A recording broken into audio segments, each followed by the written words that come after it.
ನಮ್ಮ ಇವತ್ತಿನ ವಿಷಯ ಬಂದು ಯಶಸ್ಸಿನ ರೀತಿ ನೀತಿ ಅಂತ. ಮಹತ್ವಾಕಾಂಕ್ಷೆ ಎಂಬುದು ಭಯಪಡುವ ಇಲ್ಲವೇ ನಾಚಿಕೆ ಪಡುವಂಥದ್ದಲ್ಲ, ಇದು ಸಾಧನೆಗೆ ಹಾದಿ. ಉತ್ತಮ ಬಟ್ಟೆ ಧರಿಸಿದ ಮನುಷ್ಯ ಗುಂಪಿನಲ್ಲಿ ತಕ್ಷಣ ಕಣ್ಣಿಗೆ ಬೀಳುತ್ತಾನೆ, ಗಮನ ಸೆಳೆಯುತ್ತಾನೆ. ಇದಕ್ಕೆ ಕಾರಣ ಆತ ತನ್ನ ಬಟ್ಟೆಯನ್ನು ಗಮನವಿಟ್ಟು ಆಯ್ಕೆ ಮಾಡಿಕೊಂಡಿರುತ್ತಾನೆ. ಅಂತೆಯೇ ಯಶಸ್ವಿ ವ್ಯಕ್ತಿ ಕೂಡ ಎಲ್ಲರ ಗಮನ ಸೆಳೆಯುತ್ತಾನೆ. ಯಶಸ್ಸಿಗಾಗಿ ನೀವು ಬೆಲೆ ತೆರಬೇಕಾಗುತ್ತದೆ. ಯಶಸ್ಸು ಎಂಬುದನ್ನು ಯಾರು ನಿಮಗೆ ತಟ್ಟೆಯಲ್ಲಿಟ್ಟು ಕೊಡುವುದಿಲ್ಲ. ತನ್ನ ಪ್ರತಿಭೆಯ ಬಗ್ಗೆ ನಂಬಿಕೆ ಇದ್ದಾತ ಇನ್ನೊಬ್ಬರ ಬಳಿ ಭಿಕ್ಷೆ ಬೇಡಲು ಹೋಗಲಾರ. ಜತೆಗೆ ಪ್ರತಿಭೆ ಇಲ್ಲದವರು ಯಾರೂ ಇಲ್ಲ. ಹೀಗಾಗಿ ಯಶಸ್ಸು ಎಂಬುದು ಎಲ್ಲರ ಹಕ್ಕು. ಹೀಗಿರುವಾಗ ನಿಮ್ಮ ಸ್ವಪ್ರಯತ್ನದಿಂದ ಯಶಸ್ಸನ್ನು ಗಳಿಸದೆ ಘನತೆಯನ್ನು ಒತ್ತೆ ಇಟ್ಟು ಬೇರೆಯವರ ಬಳಿ ಬೇಡಬೇಕಾದ ಅಗತ್ಯವೇನಿದೆ?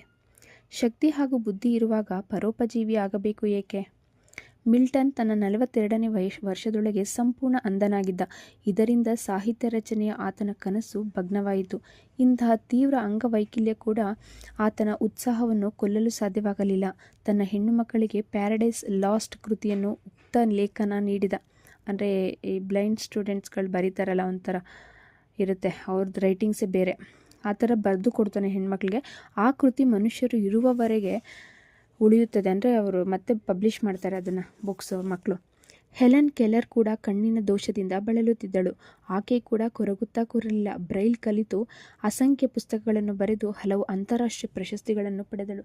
ನೋಡಿ, ಒಬ್ಬ ಅಂಧ ವ್ಯಕ್ತಿ, ಮಹಿಳೆ ಅಂತಾರಾಷ್ಟ್ರೀಯ ಪ್ರಶಸ್ತಿ ಪಡ್ಕೋತಾಳೆ ಅಂತಂದರೆ ನಾವುಗಳೆಲ್ಲ ನಮ್ಮ ಸಾಧನೆ ಏನೂ ಅಲ್ಲ, ಸಾಸಿವೆ ಕಾಳಷ್ಟು. ಇಂತಹ ತೀವ್ರ ಅಂಗವೈಕಲ್ಯವಿದ್ದವರು ಯಶಸ್ಸು ಗಳಿಸಿರುವಾಗ ನಾವು ಜಯಗಳಿಸಲು ಸಾಧ್ಯವಿಲ್ಲವೇಕೆ? ಇದು ಅಸಾಧ್ಯವೇನಲ್ಲ. ಮಹತ್ವಾಕಾಂಕ್ಷೆ ಬಗ್ಗೆ ಹೆದರಬಾರದು, ಇಲ್ಲವೇ ನಾಚಿಕೆ ಪಡಬಾರದು. ಮಹತ್ವಾಕಾಂಕ್ಷೆಯು ಸಾಧನೆಗೆ ದಾರಿ ಮಾಡಿಕೊಡಬೇಕು. ಆದರೆ ಮಹತ್ವಾಕಾಂಕ್ಷೆ ಇದ್ದ ಮಾತ್ರಕ್ಕೆ ಯಶಸ್ಸು ಸಿಕ್ಕಿಬಿಡುವುದಿಲ್ಲ. ಯಶಸ್ಸು ಬೇಕಿದ್ದರೆ ಸೂಕ್ತ ಆಲೋಚನೆಯ ಮಹತ್ವ ಅರಿಯಬೇಕಾಗುತ್ತದೆ. ನೀವು ಕೆಲಸವೊಂದನ್ನು ಮಾಡಲು ಹೊರಟಾಗ ಮನಸ್ಸಿನಲ್ಲಿ ಹಲವು ಯೋಜನೆಗಳಿರುತ್ತವೆ. ಎಲ್ಲ ಯೋಜನೆಗಳೂ ಮುಖ್ಯವಲ್ಲ ಮತ್ತು ಸೂಕ್ತವಾಗಿರುವುದಿಲ್ಲ. ಮುಖ್ಯವಲ್ಲದ ಹಾಗೂ ಅನಗತ್ಯ ಆಲೋಚನೆಗಳನ್ನು ತೆಗೆದುಹಾಕಬೇಕು. ಇದರಿಂದ ಸಮಯ ಹಾಗೂ ಶಕ್ತಿ ವ್ಯರ್ಥಗೊಳ್ಳುವುದು ನಿಲ್ಲಲಿದೆ. ಒಳ್ಳೆಯ ಆಲೋಚನೆಗಳನ್ನು ಆಯ್ಕೆ ಮಾಡಿಕೊಂಡು ನೆಲಕ್ಕಿಳಿಸಲು ಮುಂದಾಗುವುದು ಆರಂಭ ಮಾತ್ರ. ಬಳಿಕ ಅದನ್ನು ಜೀವದ ಪ್ರಶ್ನೆ ಎಂಬಂತೆ ಅನುಷ್ಠಾನಗೊಳಿಸಲು ಮುಂದಾಗಬೇಕು. ಮಧ್ಯದಲ್ಲೇ ನಿಲ್ಲಿಸುವ ಇಲ್ಲವೇ ಕೈ ಬಿಡುವ ಅಥವಾ ನಿಷ್ಕ್ರಿಯವಾಗದಂತೆ ನೋಡಿಕೊಳ್ಳಬೇಕು. ಮುನ್ನುಗ್ಗಬೇಕೆಂಬ ಹಠ ತೊರೆದರೆ ನಿಮ್ಮ ಬಳಿ ಉಳಿಯುವುದು ಸೋಮಾರಿತನದ, ಪೂರೈಸದ ಆಲೋಚನೆ, ಕನಸುಗಳು ಮಾತ್ರ. ಕೆಲವರು ಮಹತ್ವಾಕಾಂಕ್ಷೆ ಯೋಜನೆಗಳನ್ನು ಅತ್ಯಂತ ಉತ್ಸಾಹದಿಂದ ಆರಂಭಿಸುತ್ತಾರೆ. ಆದರೆ ಮಧ್ಯದಲ್ಲೇ ಉತ್ಸಾಹವೆಲ್ಲ ಬಸಿದು ಹೋಗಿ ಸುಸ್ತಾಗಿ ಕುಳಿತು ಬಿಡುತ್ತಾರೆ. ನೆನಪಿಟ್ಟುಕೊಳ್ಳಿ, ಜಗತ್ತು ನೆನಪಿಸಿಕೊಳ್ಳುವುದು ಎವರೆಸ್ಟ್ ಹತ್ತಿದವರನ್ನು ಮಾತ್ರ. ಅರ್ಧದಲ್ಲೇ ನಿಲ್ಲಿಸಿದವರ ಪ್ರಯತ್ನ ಶ್ಲಾಘನೆಗೆ ಅರ್ಹ, ನಿಜ. ಬಹಳ ಕಷ್ಟಪಟ್ಟಿರುತ್ತಾರೆ ಖಂಡಿತ, ಆದರೆ ಗುರಿ ಮುಟ್ಟುವುದು ಮುಖ್ಯ. ಇದಕ್ಕೆ ಬೆಸ್ಟ್ ಎಕ್ಸಾಂಪಲ್ ಮಹರ್ಷಿ ಅನ್ನೋ ಒಂದು ತೆಲುಗು ಮೂವಿ ಅಲ್ಲಿ ಮಹೇಶ್ ಬಾಬು ಹೇಳ್ತಾರೆ, ರೇಸಲ್ಲಿ ಫಾಸ್ಟಾಗಿ ಓಡೋರನ್ನ ಅಷ್ಟೇ ನೆನ್ಪಿಟ್ಕೊಳ್ತಾರೆ. ಸ್ಲೋ ಇದಿರುತ್ತಲ್ಲ, ಏನದು ಸ್ಲೋ ರನ್ನಿಂಗ್ ಅಂತ ಒಂದು ಗೇಮ್ ಇರುತ್ತಲ್ಲ, ಅದರಲ್ಲಿ ಮೊಫೆರಾ ಅಂತ ಒಬ್ಬನು ಗೆದ್ದಿರ್ತಾನೆ, ಅವ್ರನ್ನ ಯಾರೂ ನೆನ್ಪಿಟ್ಕೊಂಡಿರಲ್ಲ ಅಂತ. ಅಂದರೆ ಜಗತ್ತು ನೋಡೋದು ಫಾಸ್ಟಾಗಿರೋವ್ರನ್ನ ಮಾತ್ರ ಅಂತ.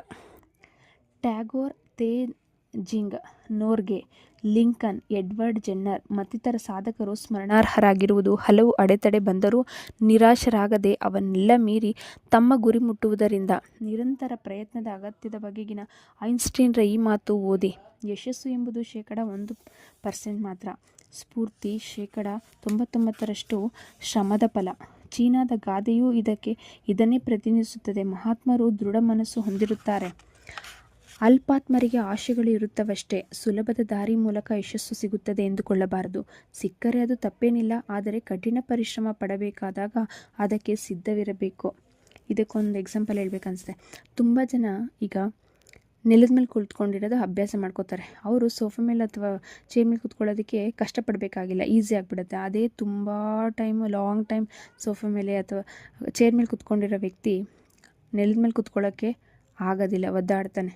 So this is the example for that. ಏನಂದರೆ ನಾವು ಎಲ್ಲದಕ್ಕೂ ರೆಡಿ ಇರಬೇಕು. ಕೆಳಗಡೆ ಕೂತ್ಕೊಂಡ್ರು ಮೇಲ್ಗಡೆ ಕೂತ್ಕೊಂಡ್ರು ನಮಗೆ ಪೇಯ್ನ್ ಆಗದೆ ಇರೋ ಥರ ನಾವು ನಮ್ಮ ಜೀವನ ನಡೆಸ್ಕೊಂಡು ಹೋಗಬೇಕು. ಯಾರೇ ಆಗಿರಲಿ ತಾವು ಅನಾಮಧೇಯರಾಗಿ ಸಾಧನೆ ಮಾಡದೆ ಉಳಿದು ಬಿಡಬೇಕು ಎಂದು ಕೊಂಡಿರುವುದಿಲ್ಲ. ಯಶಸ್ಸಿನ ಬೀಜವನ್ನು ಬಿತ್ತಿ ಮಹತ್ವಾಕಾಂಕ್ಷೆ ಎಂಬ ನೀರು, ದೃಢತೆ ಎಂಬ ನೆರಳು ಮತ್ತು ಪರಿಶ್ರಮ ಎಂಬ ಗೊಬ್ಬರ ಹಾಕುವ ಮೂಲಕ ಸಾಧನೆ ಮಾಡಬೇಕು. ಸಸಿಯನ್ನು ನೆಟ್ಟರೆ ಸಾಲದು, ಅದನ್ನು ಮಳೆ, ಗಾಳಿ, ಬಿಸಿಲಿನಿಂದ ರಕ್ಷಿಸಬೇಕು.